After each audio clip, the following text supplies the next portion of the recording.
one for each finger and toe. Isn't that a nice number? Why do they call it deciduous? What does that term deciduous refer to? Oh, this is an SAT class, isn't it here? Do you know what a deciduous tree is? Oh, one that drops leaves. They're the ones that shed their leaves. So an oak tree, a maple tree, most of the trees, if they shed their leaves, any things that are shed, they are called what? Deciduous. Why do they call these teeth deciduous teeth? Because you shed them, you lose those teeth.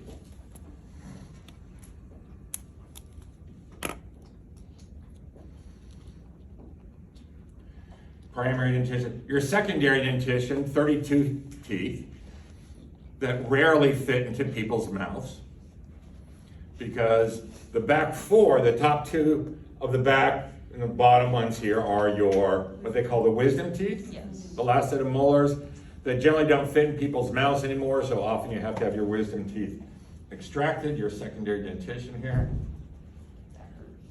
I hate when that happens. Let's see.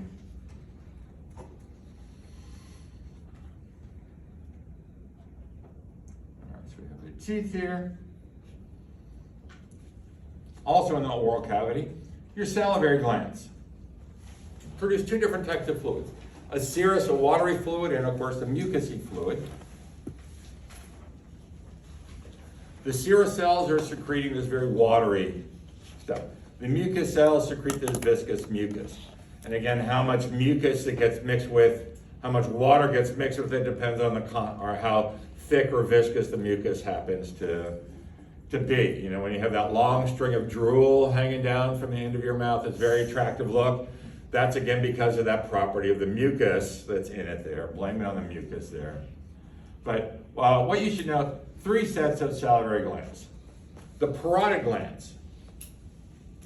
The parotid ones are the ones that are sort of just in front of the ears, sort of right back here, your parotid ones. They're the largest ones. And they're the ones that are affected by mumps. The submandibulars are along the mandible. All right, sublingual ones under the teeth, under the tongue. See if I can show you a picture of these here. Do I have a picture of these here? No, I don't.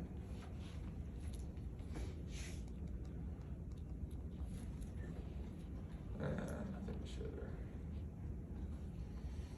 But saliva. Why have saliva? Well, again, you're constantly producing some saliva all the time. That's going to help to keep your oral cavity clean. Now, having said that right now, the amount of saliva that you are producing on without eating, just an ongoing basis to keep your oral cavity clean, is directly related to your state of hydration. If you are well hydrated, you will produce a lot of this saliva to keep your mouth nice and clean. If you are dehydrated, you will produce very little of that. Make sense? Mm-hmm. Could this have an impact on the freshness of your breath? Mm-hmm. Yes, certainly can have an impact. One reason I mention this is that most of you are going to be working with, well, let's see, how many of you are planning on working in pediatrics? Did we have this conversation already? No. No? No. Well, if we have, how many are planning pediatrics? Anybody? Maybe pediatrics? Cannot. Maybe pediatrics? Yeah. Maybe pediatrics? Okay. The rest of you are going to be working with old people. Because, don't be laughing, people, because that's the state of our healthcare in this country. Is that healthcare is, 90% of healthcare either goes to the very young or the very old. Half of your lifetime, at least right now, at least the last, half of your lifetime healthcare dollars will be spent in the last year of your life. Generally, roughly about half, with all the things that happen in that area here. Only reason I'm bringing this up as you're working with elderly individuals is that elderly individuals tend to be chronically dehydrated. If you're working with a geriatric population, you need to be aware of this. They mouth be dry, ew. That, just stop. that elderly populations tend to be chronically dehydrated. The thirst mechanism is generally not as strong, which means if you're working in a facility like that, you need to keep, first of all, you need to keep pushing fluids on your jerrys, all right? Make sure they have it. Any assisted living facility that you go into or see, you're gonna always see containers of water there with a little flavoring, something like that, to try to promote more fluid consumption by the residents there.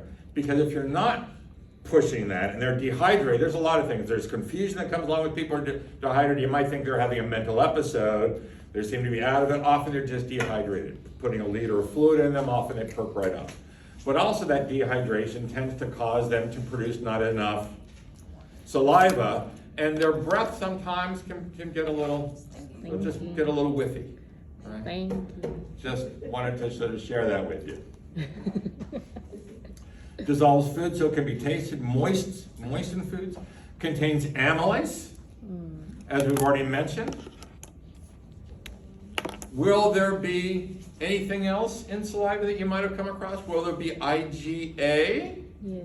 Yes, of course, there'll be IgA in there. Characteristics, mostly water. Don't care about anything else in there. We've talked about salivary amylase. Electrolytes. I will not test you on this, but you come across this in the textbooks now. I don't know why they're putting this in. Well, it's for academic reasons. In lab, I mentioned that really lipid digestion is only occurring when we get to the intestines because of what the pancreas is secreting, what the gallbladder is secreting. Gallbladder emulsified it with bile salts, all right? And then the pancreas secreted pancreatic lipase, which really digests it, so you can absorb it. They've discovered that there is a little bit of lipase made in the tongue. They call it lingual lipase here. And because it's discovered, they put it in all the textbooks, but it has negligible impact on actual digestion. You can do very well digest that. You don't need that here. If you need to feed somebody, force-feed somebody, you don't have to worry about that here. Mucin. Oh, lysozyme. Did we talk about lysozyme? No. I did not. No. Talk about lysis. Oh, okay. Oh. Lysozyme is an enzyme that kills some bacteria.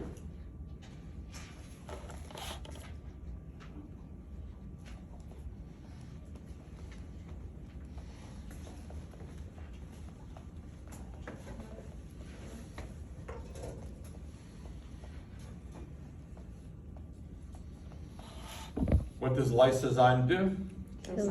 Kills some bacteria. Does it kill them all? No. No.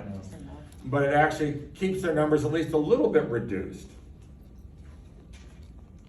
If you have nice fresh breath, you brush your teeth this morning, you floss, have a nice clean oral cavity, there are still more bacteria in your mouth than there are humans on planet Earth. Lots of them. Lots and lots of them. They like that oral cavity. Lots of little bits of food, lots of things to eat, moist, warm environment. But we help to keep their numbers down a little bit again with the lysozyme. IgA, we've already mentioned. Control of salivation. Let's talk about control of salivation a little bit.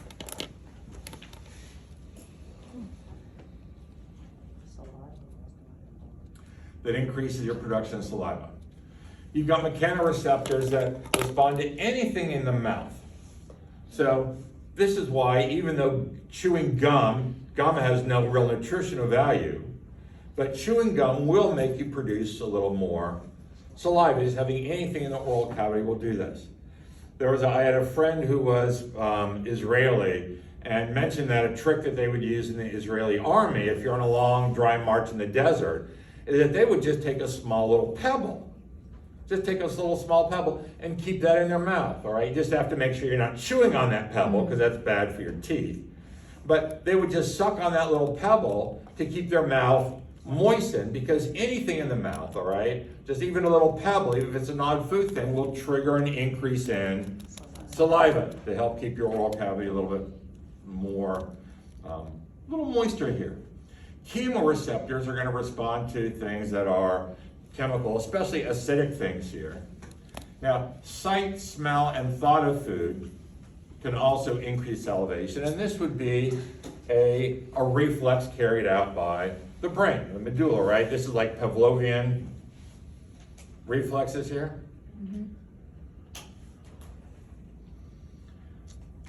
Irritation of lower GI, yeah, can do this. But the big thing is that this is, would the secretion of saliva be sympathetic or parasympathetic? Parasympathetic. I'm not going to expect you, now this is not, would this still be vagus nerve up in the mouth? No. There are other cranial nerves, glossopharyngeal, for example, has an impact on that here. Facial nerve has an impact on your parotid glands, for example, and other ones. But I'm not going to expect you to memorize those. I will be happy if you remember that the vagus does everything from here to here. That's way more important. Parasympathetic does that. Sympathetic dries up, so you end up producing, you get dry mouth with sympathetic stimulation. Does that come as a shock to anybody? Sympathetic stimulation causing dry mouth when you're nervous? I hope not. Pharynx, nothing to mention because it's a common passageway. Esophagus.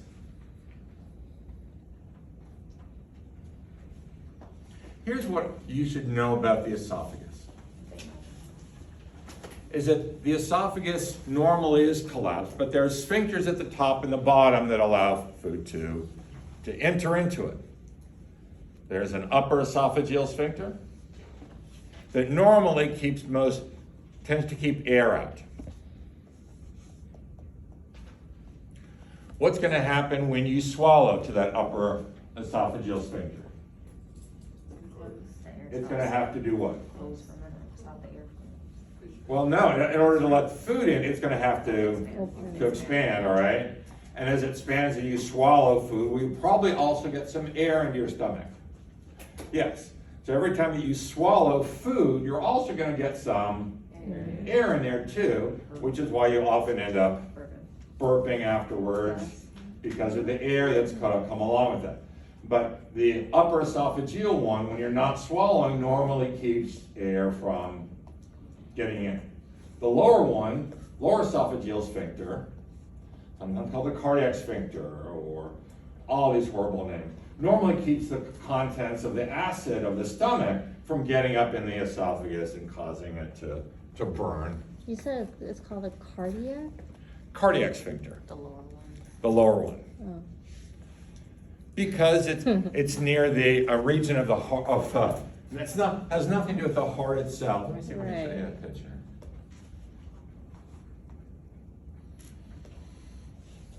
So many names. Showing a picture of the stomach here. We mentioned that there's this little bag-like area in the top that was called the fundus. We did that in lab, right? We're often a gas collecting area here. But this upper area where the sphincter comes in is called the cardia, which is like the heart of the stomach, whatever that means. So sometimes they refer to this lower esophageal sphincter as the cardiac sphincter. Has nothing to do with the heart itself. Only for some reason somebody decided, for some bizarre reason, to refer to this region of the stomach as the cardia. So they're calling it gastroesophageal sphincter. I would not be too upset with that name, gastroesophageal, because at least it's descriptive, right?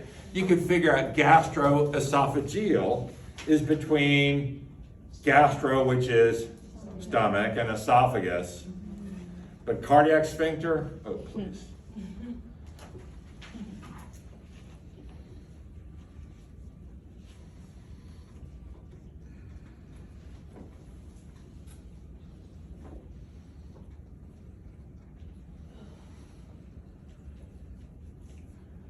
Okay.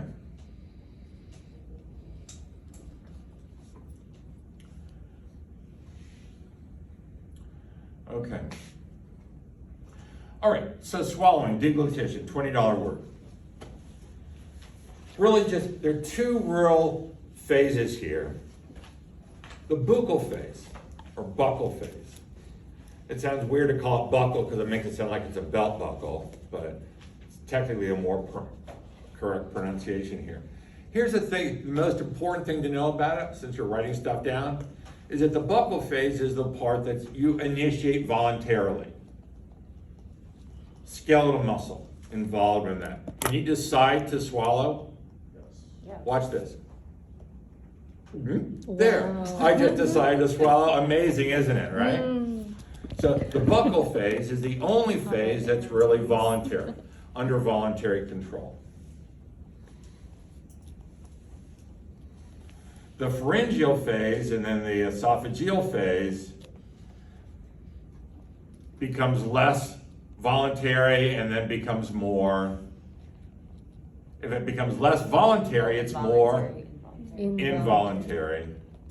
Pharyngeal phase, as it goes into your pharynx here, inhibits respiration. By the time we get into the esophagus,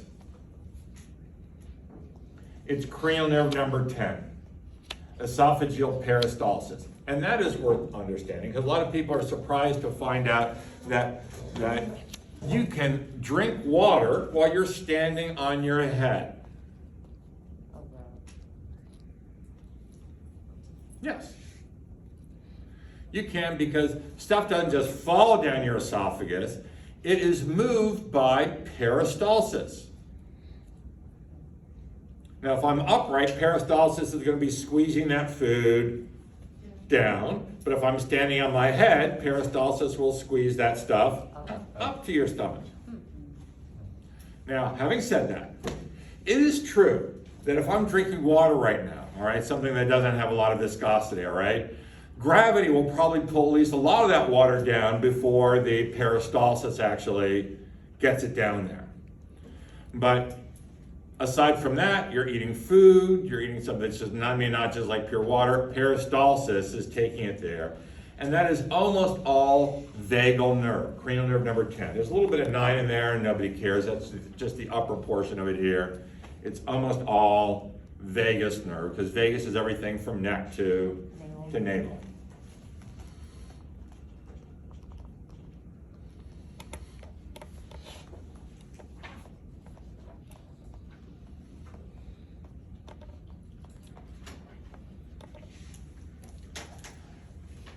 Really nothing new in this one here. I'm not going to ask about primary versus secondary peristalsis. All right, there can be more than one way. If the food that you're eating, it doesn't have a lot of water content, it's a little harder to push down. It might take 2 waves of peristalsis to push it down there. I don't care that you know about that here. There's myenteric reflex again, because there's smooth muscle in the walls that are coordinating this one here. But this last one here where it says a completely dry bolus is nearly impossible to swallow. That's why you have to have saliva moisten the food to be able to swallow it. All right.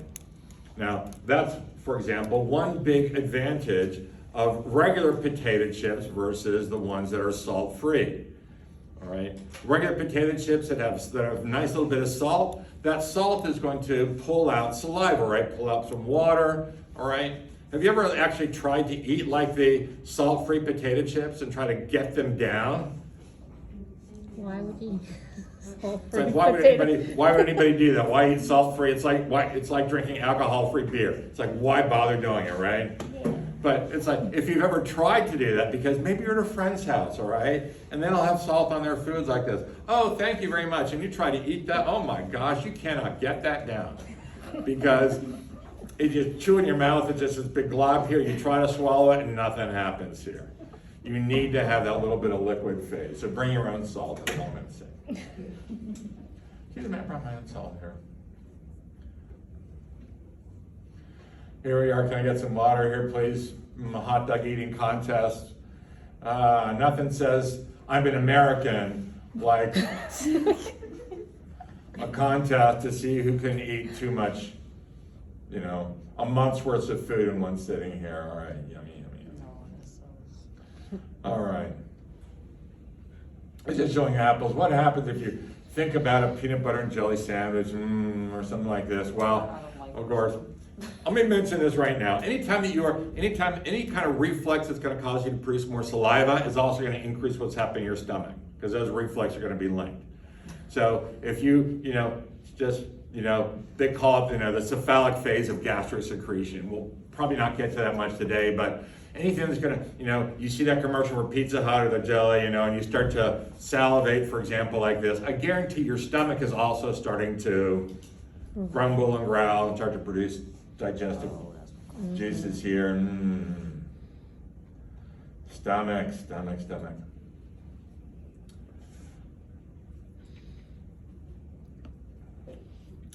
When it's empty, it collapses. Nobody cares, really. The folds in it, rugae, we'll probably see in lab. I'm not going to test you on that here. They're just folds of the stomach. You can actually see when you do the dissect, and they just call the rugae here. What's going on in the stomach? Stomach, a lot of people don't understand that the stomach is really primarily a holding tank. Very little digestion goes on in the stomach. It's primarily a holding tank. Almost all digestion is going to be going on in your small intestine. Small intestine is really the name of that game here. But we are storing the partially or undigested food in the stomach until we can release it gently into the small intestine, where things are going to be happening. We have a mechanical breakdown of food because there's an additional layer of smooth muscle in the stomach, this oblique layer of smooth muscle that's going to allow the stomach to kind of ring like this. String, we have these turning actions like this. We start to break down a little bit of food, the acids, and what enzymes are on here. Well, is there an enzyme that's going to be first released into the stomach? Yes. Pepsin? From pepsinogen. Is there an enzyme that will continue to work in the stomach? Amylase will continue to work for a little while there. Last one mentioned is something that's touched on before, is that your stomach makes a compound called intrinsic factor. Now, intrinsic factor is a compound that's required for the absorption of vitamin B12. Intrinsic factor required for the absorption of vitamin B12. And we've mentioned earlier that vitamin B12 only comes from animal sources. Without vitamin B12, you will suffer from pernicious anemia. P-E-R-N-I-C-I-O-U-S.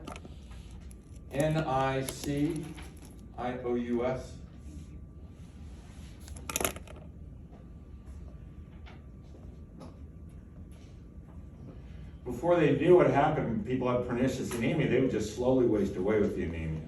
They had no idea what was causing it back then.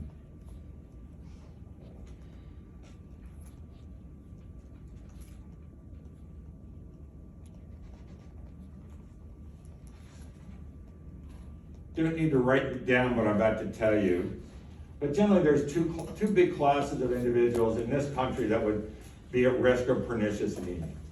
One is that are people who do not produce intrinsic factor. Most common reason for that pernicious anemia is that your stomach is not producing intrinsic factor, so you can't absorb vitamin B12. Is it going to help to give that patient just vitamin B12 supplementation? No. Why not?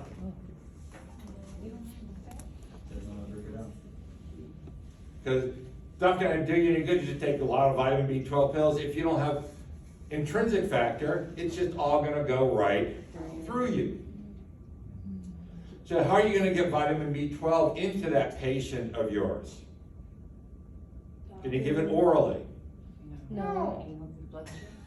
Through the IV. Oh my God. Anally? Wow. No, the anal option is not going to be beneficial here. You're going to need, thank you, I'll remember this, Mel. You're going to need vitamin B12 injections. Injections, you have to get shots. You have to get your vitamin B12 shots. The other group that would be more at risk would be vegans. Because vegans, if you're not eating anything that has animal matter to it, you're not going to be getting vitamin B12 by itself. Now, most vegans are very meticulous about what they eat to make sure they're getting everything they need from their diet, get the right amount of amino acids from your legumes and from your nuts and from other sort of sources here. But they would be the other sources. And if you do have somebody who's vegan or vegetarian, all right, with pernicious anemia-like symptoms, you can give them oral vitamin B12. You can give them oral or anal. You can probably do that either way because their digestive tract would be able to still absorb it. All right. Chyme is just the term that we give this partially semi-solid stuff. We'll call it chyme until it turns into fecal matter in the large intestine. So in the stomach, in the esophagus, it's a bolus. You swallow a bolus of food. In your stomach, it becomes chyme, this sluice. In your small intestine, it is still chyme. In your large intestine, it's going to be poop by the time it's in your large intestine. Poop, that's a technical term there.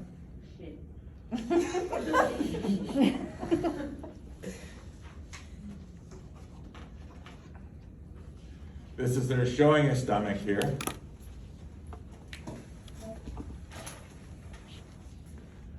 You can see the esophagus coming down here. It would be the lower esophageal sphincter here. This stupid region here, what do they call this stupid region here? The cardia. This region that sort of collects gas up above it would be the fundus here, this body here. You can see the folds that are they? Yeah, they're labeled here, the rugae here. You can see the folds down here. This thickened area here was what? Right, the pylorus and the pyloric sphincter, right? That's going to control emptying into what? The small intestine. And what they're also sort of trying to show here is that the first section of the small intestine is going to be which region? The duodenum, or mixing bowl. And you're going to be able to sort of see very early on here, we're going to be mixing it with common bile duct that's bringing bile down from the gallbladder.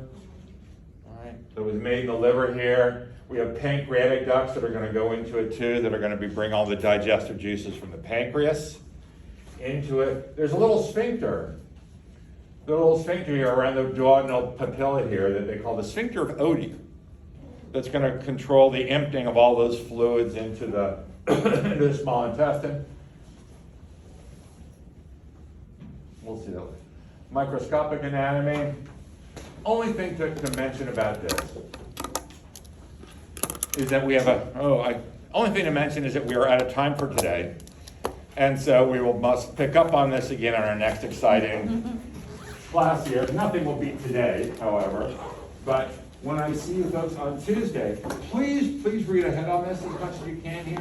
Because we need to finish up digestion. Whatever finish we can is not going to get tested on Thursday. So have a good weekend.